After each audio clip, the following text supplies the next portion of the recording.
legislation to avoid a rail strike. Let's watch. We still have more work to do, in my view, in terms of ultimately getting paid sick leave, not just for rail workers, but for every worker in America. That is a goal I had in the beginning, and I'm coming back at it. So, but good morning. The bill I'm about to sign ends a difficult rail dispute and helps our nation avoid what, without a doubt, would have been an economic catastrophe at a very bad time in the calendar. Our nation's rail system is literally the backbone of our supply chain, as you all well know, and so much of what we rely on is delivered on our rail, from clean water to food and gas and every other good. Rail shutdown would have devastated our economy. Without freight rail, many of the U.S. industries would literally shut down. In the event of a shutdown, my economic advisors report that as many as 765,000 Americans, many of them union members themselves, would have been put out of work for the first time, and within the first 2 weeks of the strike alone. Communities could have lost access to chemicals necessary to ensure clean drinking water. Farms and ranches across the country would have been unable to feed their livestock. And thanks to the bill Congress passed, and one I'm about to sign, we've spared the country that catastrophe. At the same time, we ensured workers are going to get a historic 24% wage increase over the next 5 years, improved working conditions, and peace of mind around their health care. And look, I know this bill doesn't have paid sick leave that these rail workers and, frankly, every worker in America deserves. But that fight isn't over. I didn't commit we were going to stop just because we couldn't get it in this bill that we were going to stop fighting for it. I've supported paid sick leave for a long time. I'm going to continue that fight till we succeed. And I want to thank Congress, Democrats and Republicans, for acting so quickly. I know this was a tough vote for members of both parties. It was tough for me, but it was the right thing to do at the moment, to save jobs, to protect millions of working families from harm and disruption, and to keep supply chains stable around the holidays, and to continue the progress we've made and we will continue to see on the economy. For months, you couldn't look anywhere without seeing headlines screaming gas prices at the pump are up. But look, folks, gas prices are down, and you barely hear anything about it right now. They're continuing to go down, and there's a lot more that's going to happen. They're down more than $1.50 a gallon since the summer, and they continue to fall. And our economy continues to grow. The economic report, the GDP is up even more than it was previously thought. We continue to create jobs, lots of jobs.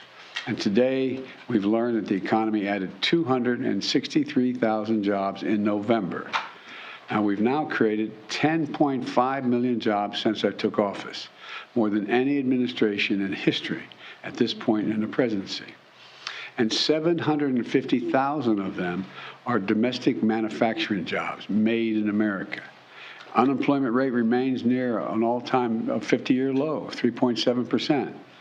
And wages for working families, I want to say this again, wages for working families, in fact, over the last couple months have gone up. These wage increases are larger than the increase in inflation during that same period of time. And so we're in a position now where things are moving. They're moving in the right direction. As we go into the holiday season, here's what this all means. The Americans are working, the economy is growing, wages are rising faster than inflation, and we've avoided a catastrophic rail strike. It means our plan to build the economy from the bottom up and the middle out. You're tired of hearing me say that, but it's working. And the wealthy are still doing very well while the middle class and the poor are having a shot. I want to thank Congress once again for being partners today, for averting this disaster and keeping our economy on a stable footing during the holiday season. I want to thank you all, and I'm going to reach over here and sign this bill and make it official.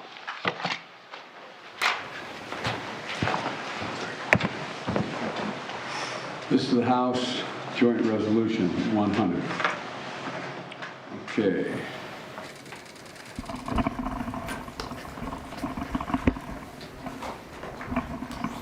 And by the way, I really can't emphasize enough how much I appreciate the team behind me, working with business and labor to get this done and avoid this, what otherwise is a really good bill lacking only one thing. And we're going to get that one thing done before it's all over. But anyway, Thank you, thank you, thank you. Mr. President, why are you going to Georgia to help Senator Warnock? I'm going to Georgia today to help Senator Warren, not to Georgia. I'm going to help Senator Warren because I'm doing a major fundraiser up in Boston today for our next and continued Senate candidate, Senator. Mr. President, how soon should rail workers expect sick days? To buy oil and refill the strategic reserves, Mr. As soon President? as I can convince our Republicans to see the light. And is it time for the U.S. government to step in to prevent the spread of hate speech? Thank you very much, everyone. Thank you.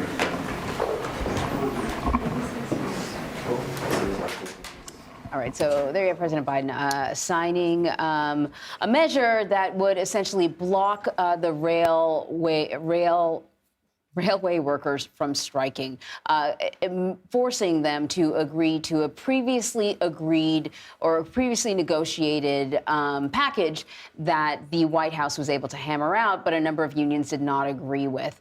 The main sticking point here is that they want paid sick leave. That is not included in this package, and that was something that failed to pass in the Senate yesterday. But if there is a silver lining, it's that at this point, it looks like a rail strike has been averted, which would be catastrophic to the economy if it was to move forward. Of course, it's 11 o'clock, everyone here on the East Coast. I'm Anne-Marie Green alongside Vladimir Dutier. Yeah, so let's turn now to new data on the U.S. jobs market. The latest jobs report shows the U.S. added 263,000 new jobs in November. That's up 2,000 from the month before. The unemployment rate remains steady at 3.7%.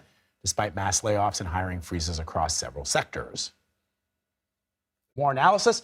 Let us bring in Javier David. This is his first appearance as a CBS News contributor.